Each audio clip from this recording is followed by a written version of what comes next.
What's up, one and all? This is Steve Osborne here. Thank you for tuning in to another episode of Gardening with Steebo. Right now, what you're looking at are seed pods from one of my radish plants that is declining. There's still some more pods on the plant. The plant is still alive, but it's in a state of decline. So what I do is cut off the stem that has the seed pods that have been drying out, and I just let them dry out some more till they get like crunchy, till they get that, you hear that crunch. So what I'm about to do now, I'm about to harvest the radish seeds for the next growing season. I have a plate. I'm gonna put the seeds that I take out of the seed pods onto the plate. Then I got my Ziploc bag and I got my Sharpie marker. So on my bag, my Ziploc bag, I'm gonna write what it is, which is radish.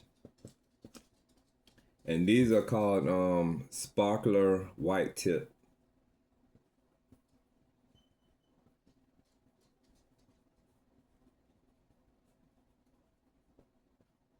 And then I'll put the year that I harvest these.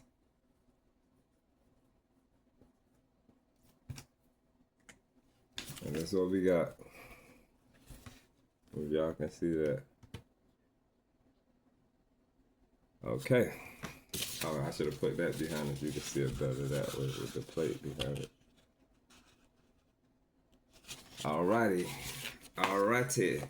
So you basically taking the seed pods off of the stems, and it's crunchy, so you can crunch it up and let the seeds fall in your hand. I don't know if y'all can see that, but those are some seeds right there. You can probably see it better on a white plate, but those are the radish seeds. So however many pods I got, that's how many times I'm gonna crunch up and collect the seeds until all of the pods are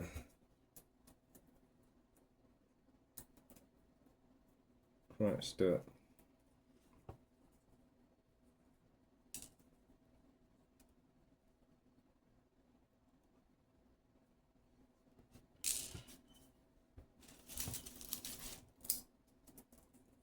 And it can be a group activity too. It ain't always got to be one person. It's just me doing this here right now. But yeah, you can have 3, 4 people doing it and get the job done faster.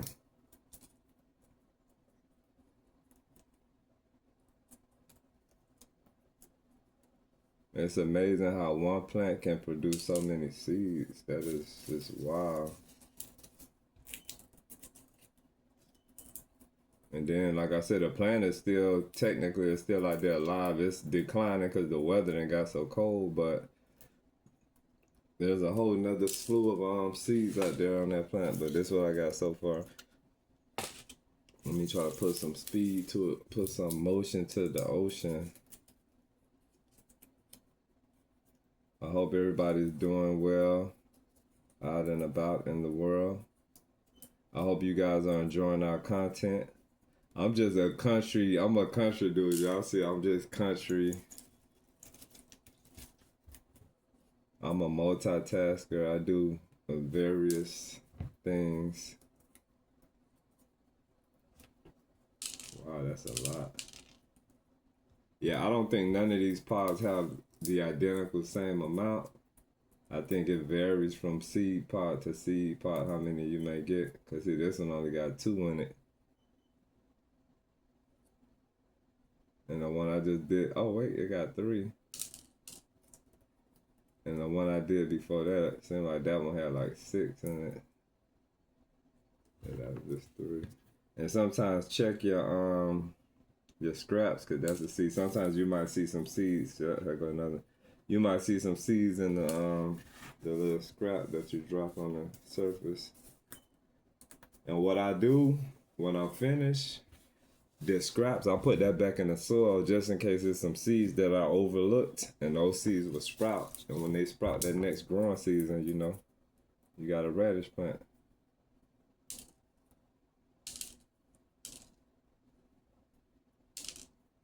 Because the way things is with nature and what I've been learning, it's hard to keep up with every single seed. Like, that's like, yeah, it's hard to do that. Some people can't keep up with their kids.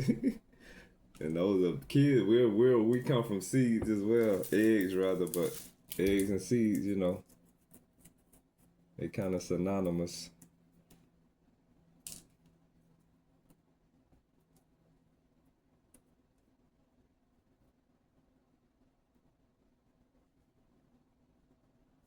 But yeah, those that garden, I'm sure that you know that gardening is a therapy. It gets you in tune with nature, and it's like when I'm doing this, I feel so at peace. I don't even know if y'all hear how I talk. Like, I feel relaxed and calm when I'm out in nature. Like, I feel good. It recharges me.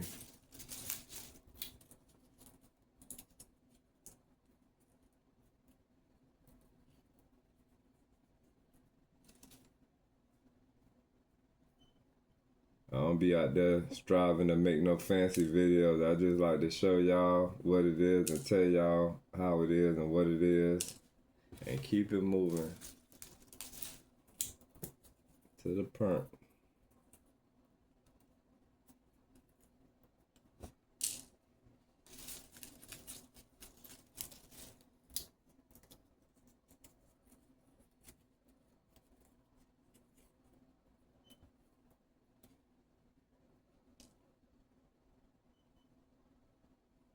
And see, this is the thing, like if more people would grow their food, I feel like it'll be less hunger in the world. Because in one of the previous videos, I was explaining how, like, I mean, you can really grow food anywhere. You know, we live everywhere we done lived at. I've always grown something from apartments to hotels and extended stays and living on land, living on the farm, living in our RV. I've always grown things. You can grow things anywhere. You may not be able to grow everything that you want to grow, but you can always grow something.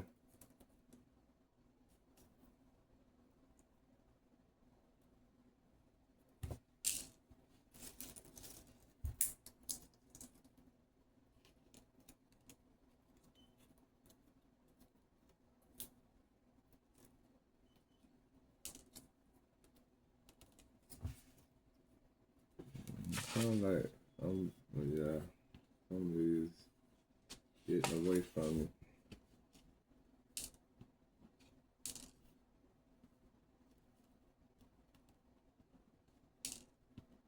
Of course, you know, this is already more than enough radish seeds.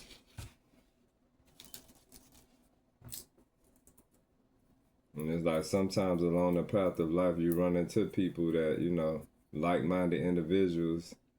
We done ran into people that, you know, they do the same thing, but they don't be, it'd be something to learn from them and something to gain from them, and then it'd be something for them to learn from you and to gain from you. And then sometimes you even get it to where some people trade, you know, they exchange seeds, like your neighbor or your friend or whoever. They might have certain seeds you don't have, and you might have certain seeds that they don't have. You know, you can do an exchange.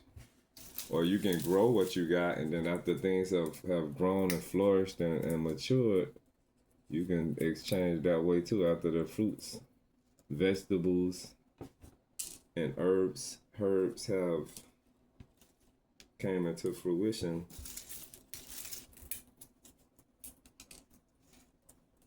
See, the next go round when I do this, watch y'all gonna see Kevin with me. I'm gonna get some help, get it done quicker. Is that one?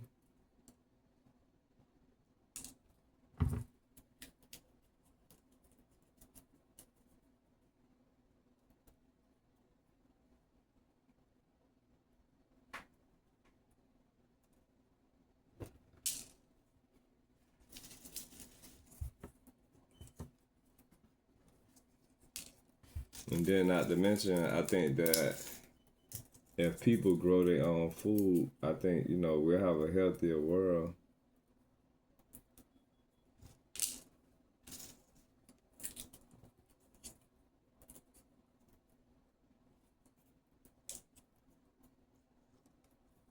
And I think being a green thumb, I think for a lot of people it comes natural, and then I think some people learn, you know, what to do and how to do what to do.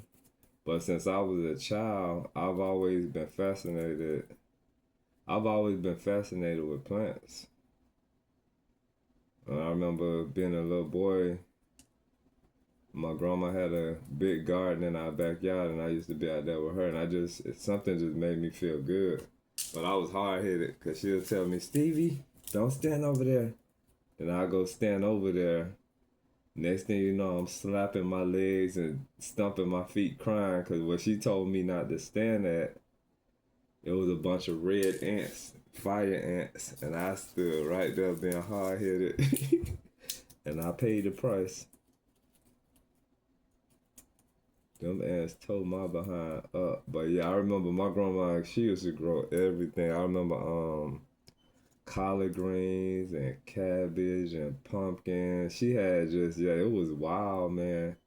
And it's amazing to me because, like, I'm that grandkid that my grandma actually raised. My grandma didn't raise any of her other grandkids. So I think it's things I learned from her and things I know about her and things that energy I received from her that I don't think a lot of my cousins or siblings or other people receive.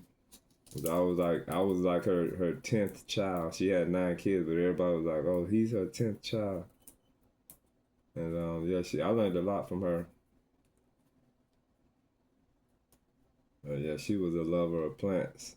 Some people call us plant people. She was a plant person.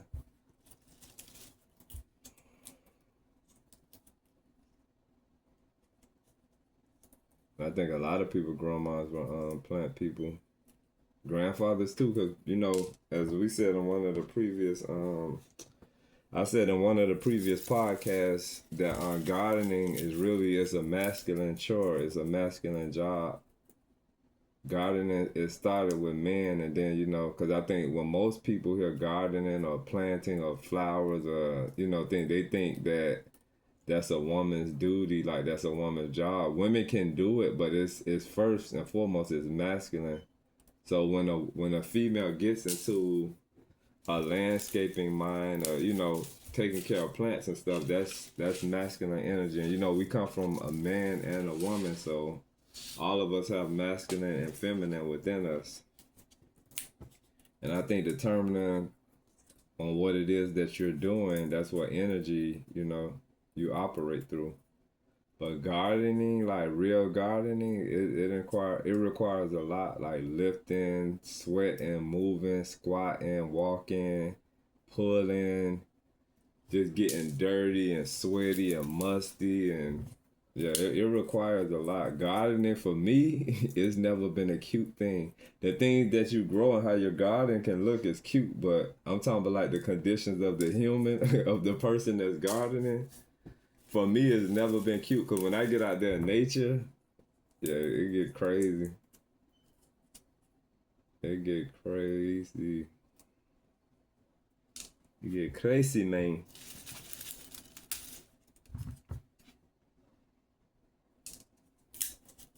But yeah, when you doing this, when you're extracting seeds, find you a comfortable place so you can get in your zone. You know what I'm saying? Sometimes it might be outside, sometimes it might be inside. It depends. I would probably be outside doing this, but it's cold outside right now. And then sometimes when I'm outside, I done had times where I done been harvesting seeds outside, and how y'all see this plate. The wind will just come and just blow it right away and just turn everything over. And yeah, so if you doing it outside, just be careful. Like maybe you could put a rock on the plate or something so the plate don't blow away. Put like a heavy stone in the plate. But yeah, it's a therapy. And like I said, I got way more than enough seeds than what I need.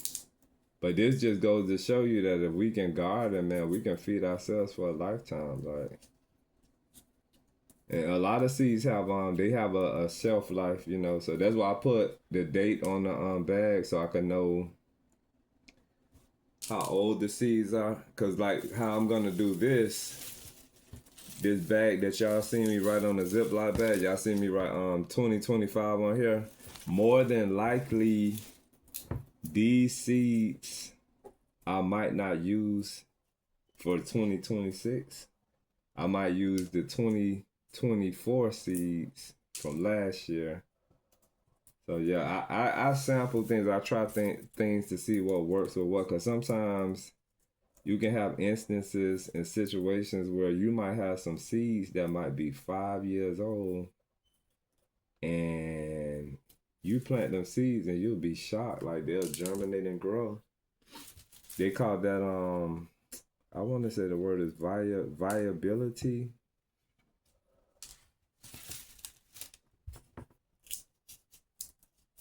Cause I had something like when we lived on a farm, there's one friend of ours we had when her seeds were like a year to 2 years old. Well, let me see how she did that.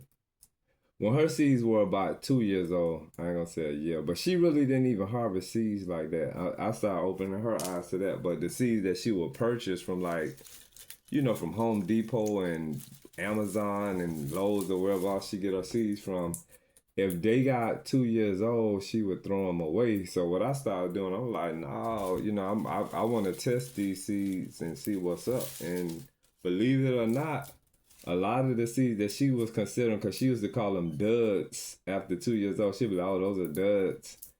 So I'll take them duds and I'll plant them duds and they grow. So I think it depends on, they say store them in a cool, dry place. And for some people, using Ziploc bags might not be the thing, because I think with Ziploc bags being plastic, I think, you know, it can seem like it can cut off the like air circulation. But I've been using Ziploc bags for a long time, and it's been pretty fun. But I know if you don't want to use Ziploc bags, you can use like paper envelopes, because you know paper is like, that's like more of a breathable object. And then I store them, you know. And you just grow what you grow that next go round.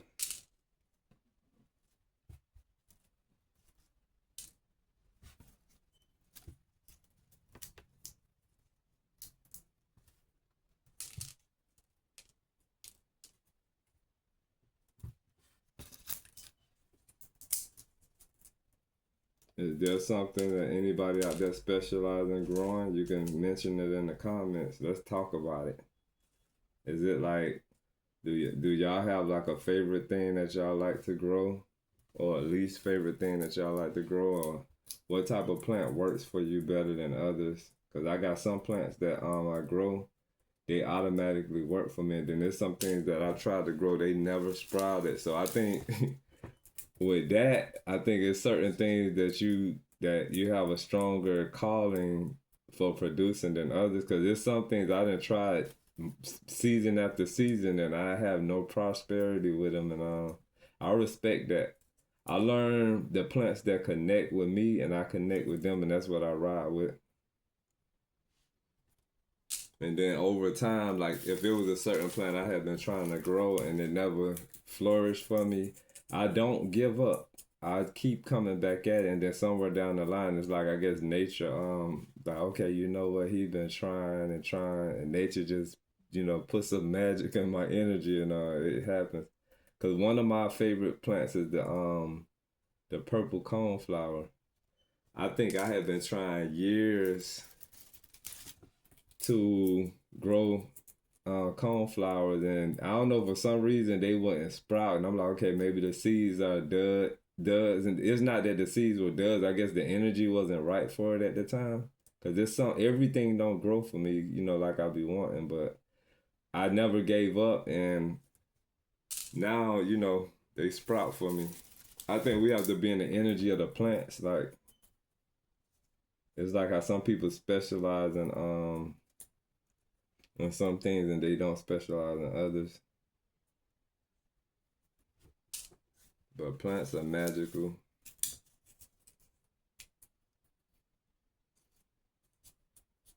And y'all stay tuned, because there's about to be a whole bunch of plant videos coming up. And I think what I like about how this is going is that we're actually connecting during the downside, the back end of this. So by the time springs, by the time, I done dropped one on the floor, y'all. That's gonna be hard to find.